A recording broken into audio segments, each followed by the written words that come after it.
গাছের ডগা থেকে গোড়া পর্যন্ত শাখা প্রশাখায় ঝুলে আছে থোকায় থোকায় টক মিষ্টি স্বাদের পাকা লটকন। নরসিংদীর শিবপুর, বেলাবো ও রায়পুরা উপজেলার বিভিন্ন গ্রামে দেখা মিলবে এমন দৃশ্য। প্রতিটি গাছ থেকে পাকা লটকন সংগ্রহ করে প্যাকেটজাত করতে ব্যস্ত চাষিরা। পুষ্টি ও ঔষধি গুণ সমৃদ্ধ লটকনের ব্যাপক চাহিদা থাকায় দিন দিন এটি চাষের প্রতি আগ্রহী হয়ে উঠেছেন জেলার মানুষ।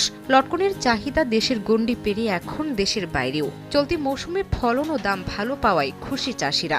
শিবপুর এবং বেলাবরের মাটিতে লটকন লাগালে যে সুস্বাদু, এটা অন্য বাংলাদেশের অন্য ডিস্ট্রিক্ট আর স্বাদ পায় না। 26 লক্ষ টাকার মতো অলরেডি বিক্রি হয়ে গেছে, আরো 4-5 লক্ষ টাকা বিক্রি হবে। এদিকে ঢাকা সিলেট মহাসড়কের পাশে জেলার মরজাল, চৈতন্য, কামারটের এবং সৃষ্টিগড়ে চলছে জমজমাট লটকন বেচাকেনা। দেশের বিভিন্ন প্রান্ত থেকে পাইকাররা ভিড় করছেন এই বাজারে। হাটে প্রতিমণ লটকন বিক্রি হচ্ছে 1200 টাকা থেকে শুরু করে 4000